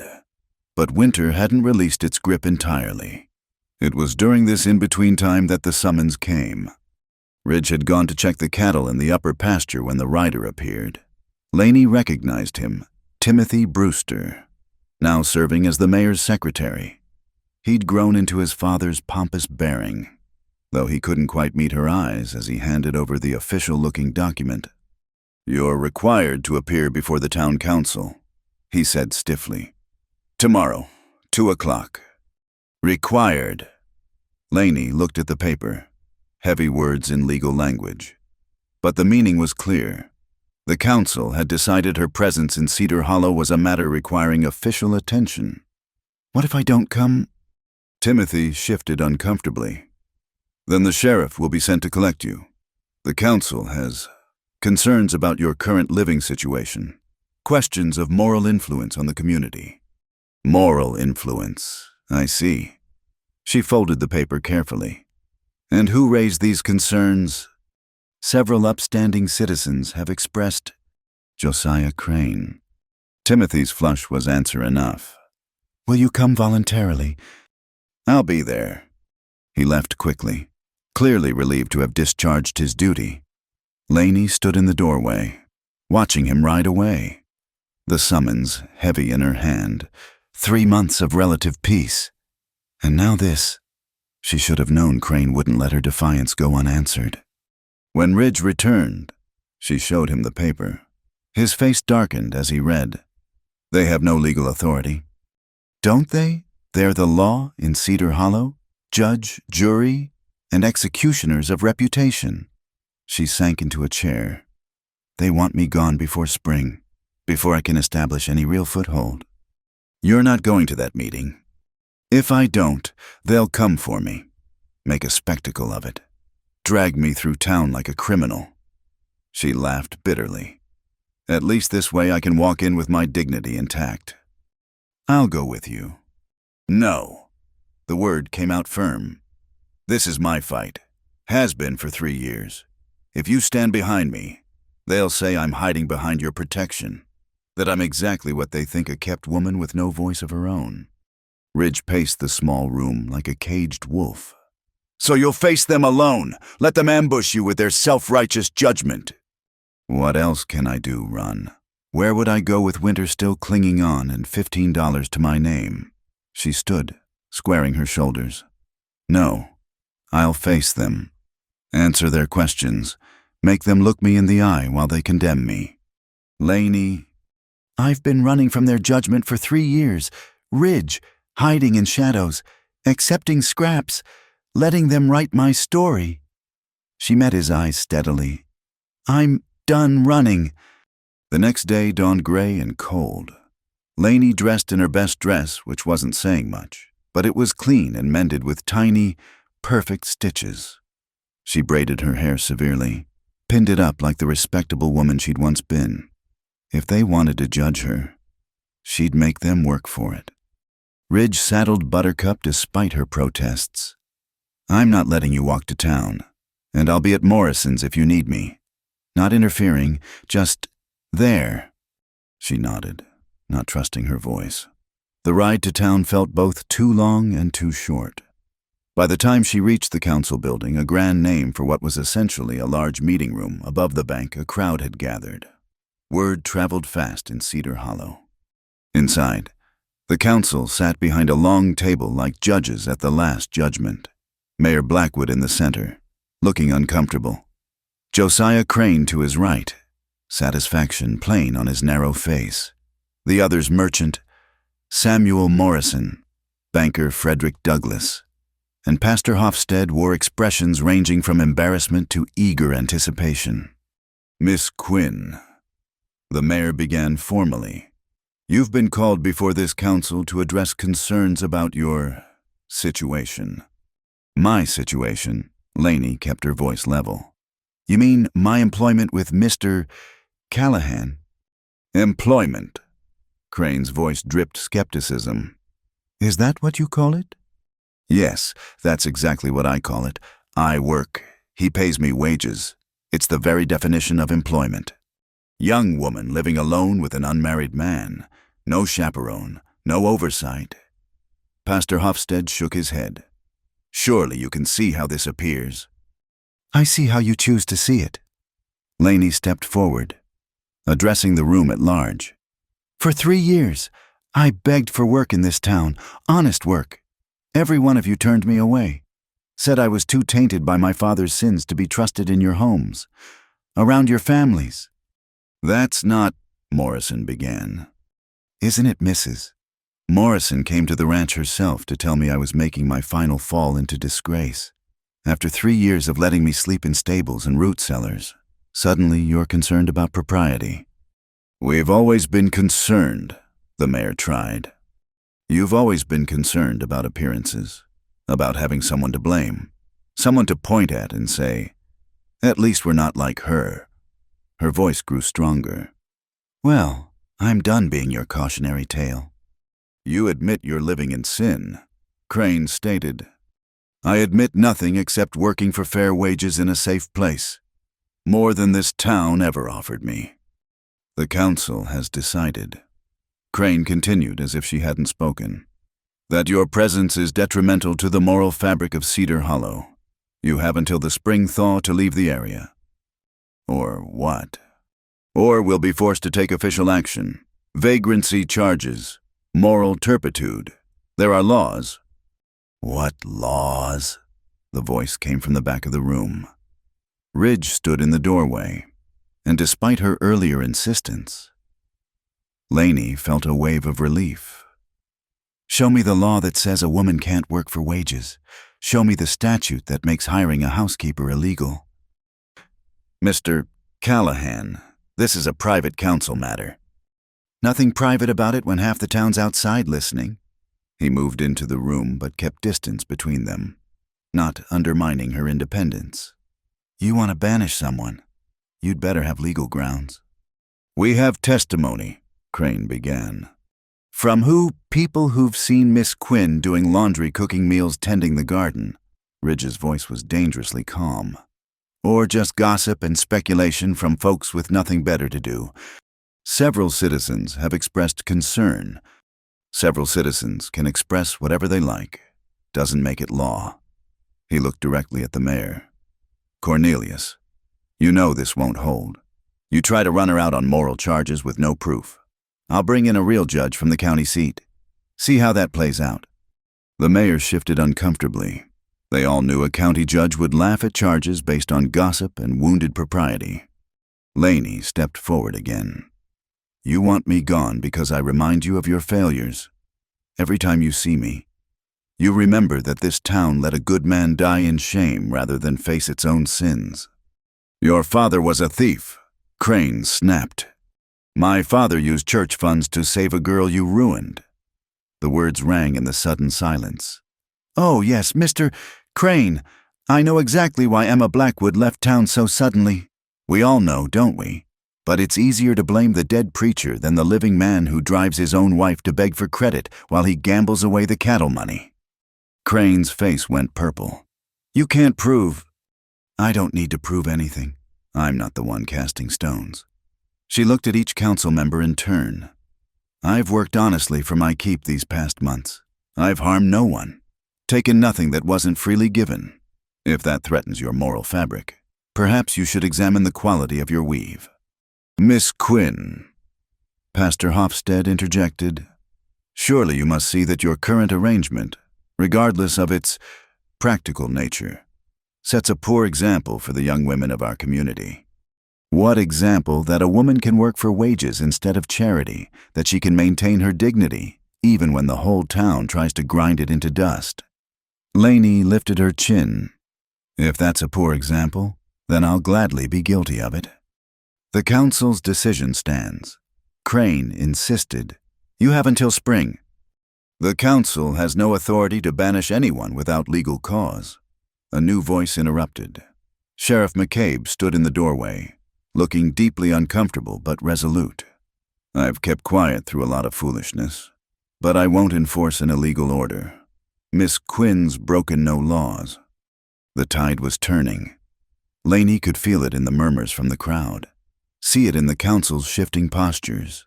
Not full vindication that would never come, but doubt. Questions. Cracks in their unified judgment. This isn't over, Crane hissed. Yes, it is. Laney's voice carried clear and strong. I'll stay or go as I choose, when I choose. Not because you've decided I'm an inconvenient reminder of this town's hypocrisy. And if you want to pursue legal action, Mr. Crane, I suggest you consider what other truths might come to light in a real courtroom. She turned and walked out, head high, back straight. The crowd parted before her, some with hostility, others with something that might have been respect. She made it to Buttercup before her knees started shaking. Ridge appeared beside her. That was... He shook his head. You're remarkable. I'm tired. The adrenaline was fading, leaving her exhausted. Can we go home? Home. The word slipped out without thought, but she didn't take it back. The ranch had become home sometime in the past months, despite everything. They rode out in silence, but Ridge stayed close, a solid presence at her side, behind them. Cedar Hollow buzzed with gossip, speculation, and the uncomfortable realization that Laney Quinn wasn't going to disappear quietly into shame. Thank you, she said as the town disappeared behind them. For coming, for standing up to them. You were doing fine on your own. I was, but it helped, knowing you were there, not speaking for me, just being there. Always, he said quietly, and she heard the promise in it. As they climbed toward the ranch, Laney felt something fundamental shift. She'd faced her judges, spoken her truth, refused to be cowed. She might never be welcomed in Cedar Hollow. But she no longer needed their welcome. She had work, wages, and a place where she was valued for more than her utility as a cautionary tale. And she had Ridge. Complicated and careful as their relationship was, that was worth more than all the respectability Cedar Hollow could offer. Spring would come, the snows would melt, and she would decide her own fate. But for now, she was going home. The cowboy promised her first night would be hers. The silence between them had stretched for 2 days after the council meeting. Not angry silence, but something heavier, the weight of unspoken words and almost moments that hung in the air like smoke. Laney went about her work. Ridge tended the ranch, and they moved around each other with careful courtesy that was somehow worse than arguing would have been. On the third evening, a late spring storm rolled in, bringing not snow but rain heavy, cold rain that drummed on the roof and turned the world outside into mud. Ridge had been working to secure a section of fence before the storm hit, and he came in soaked to the bone, shivering despite his attempts to hide it. You'll catch your death, Laney said, already moving to stoke the fire higher. Get those wet clothes off. I'll heat water for a bath. I'm fine. Ridge Callahan, you are not fine. You're blue with cold and dripping on my clean floor. The words came out sharper than intended. Worry disguised as irritation. Now stop being stubborn and get warm before you take ill. He went, grumbling, and she busied herself heating water and laying out dry clothes. The domesticity of it struck her, this easy knowledge of where he kept things, this comfortable authority over his well-being. When had she stopped being a hired hand and started being whatever this was? Later, warm and dry. They sat by the fire as the rain continued its assault on the windows. Ridge had pulled out an old shirt that needed mending, working at it clumsily with hands better suited to rope than needle. Here, Laney said, unable to watch him mangle the repair any longer. Let me. Their fingers brushed as she took the shirt, and this time neither pulled away. She settled back in her chair, needle flying through the familiar motions while he watched. I've been thinking, he said finally. Dangerous habit, you once told me. A slight smile.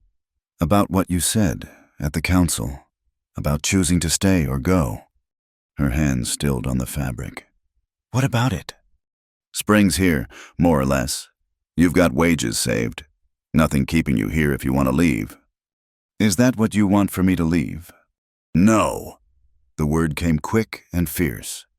But what I want and what's best for you might be different things. She set down the mending, giving him her full attention. And what do you want? He was quiet for a long moment, staring into the fire. I want things I've got no right to want, same as before. That hasn't changed. What has changed? You, standing up to that council, facing down Crane. You're not the scared woman who rode out here 4 months ago. No, she agreed. I'm not. That woman would have taken the first chance to run. Would have seen your offer at the auction as just another cage. Prettier, maybe, but still a cage. And now? Now I know better. This was never a cage. It was a chrysalis. She smiled at his blank look. A cocoon. A place to change, to figure out who I am when I'm not just the preacher's shameful daughter. And who are you? I'm Lainey Quinn. I cook and clean and mend for wages. I can tend horses and gather eggs and preserve meat for winter. I stand up to bullies and speak truth even when it costs me. She paused, gathering courage. And I'm in love with a man who keeps pulling away because he thinks I'm too fragile to know my own heart. The fire popped, sending sparks up the chimney. Outside, the rain intensified, but inside the world had gone very still. Lainey, his voice was rough. No, let me finish. She leaned forward. You think I'm grateful, and I am. You think I'm looking for safety, and maybe I was, but that's not why my hand reached for yours that night. That's not why I wanted you to kiss me, and that's not why I'm still here when I could have left weeks ago. Why then? Because somewhere between you playing that harmonica and teaching me to rope and standing beside me against the whole town, I fell in love with you. Not with safety or shelter or protection. With you, the man who sees me as myself, not as a symbol or a shame or a problem to be solved. Ridge stood abruptly, pacing to the window. Lightning illuminated his profile, showing the war playing out on his features. You don't know what you're saying. Don't I? She rose too, crossing to stand behind him. Not touching, but close. I've had 4 months to think about it, to question every feeling, examine every moment. I know my own mind. Ridge, the question is, do you know yours? He turned to face her, and the look in his eyes made her breath catch. I've known since the day I saw you at that auction, standing there trying to disappear while the whole town treated you like livestock. I knew I was in trouble the moment you climbed up behind me on that horse. Then why? Because you deserved better. Still do. Deserve a man who can offer you more than a cabin and hard work. A man without secrets, without a past that might come calling. A man who can give you the respectability that town stole from you. I don't want respectability. I tried that for 3 years, begging for scraps of it. It's cold comfort. She lifted her hand, cupping his cheek. This time, he didn't pull away. I want honesty, partnership, someone who sees me truly. I want you. Lainey. Her name was a prayer, a plea, a surrender all at once. My first night here, you promised not to touch me unless I asked. She stepped closer, close enough to feel his warmth, his tension, his want. I'm asking now. For a heartbeat. He didn't move. Then his hand covered hers where it rested on his cheek, calluses rough against her palm. Are you sure? I've never been more sure of anything in my life. He lowered his head slowly, giving her every chance to change her mind. She didn't. Their lips met, soft at first, careful, as if they might break something precious with too much force. Then her other hand found his shoulder, and his arm came around her waist, and careful became something else entirely. It was nothing like she'd imagined. She'd thought a kiss would be pleasant, sweet maybe. This was fire and storm and coming home all at once. This was 4 months of careful distance exploding into need, of 2 lonely people finding they weren't alone anymore. When they finally broke apart, both breathing hard, Ridge rested his forehead against hers. This changes everything. Good. Everything needed changing. He laughed, soft and wondering. What am I going to do with you? Lainey Quinn. Love me, she said simply. Let me love you. The rest we'll figure out as we go. That's simple. That's simple. And that complicated. But we've got time. He kissed her again, gentler this time, like a promise. When he pulled back, his eyes were serious. I want to court you proper. Do this right. You've had enough of people assuming things about you. Ridge. I mean it. You deserve flowers and Sunday rides and all the things a man does when he's trying to win a woman's heart, even if I've already got it. You do, she confirmed. Have my heart, that is, have for a while now. Then let me earn it, every day, starting now. They stood there in the firelight, the storm raging outside, holding each other like they'd discovered something precious and fragile and worth protecting. And maybe they had. Stay, he said softly. Not just through spring, not just for wages. Stay because this is home, because we're, whatever we decide to be, partners, more than partners. I'll stay, she promised. Not because I have nowhere else to go, but because there's nowhere else I want to be. He kissed her once more, soft and sweet, then stepped back. Your first night of choosing, of being chosen, no shame, no judgment, just us. Just us, she agreed, and the words felt like a vow. They returned to their chairs by the fire, but everything was different now.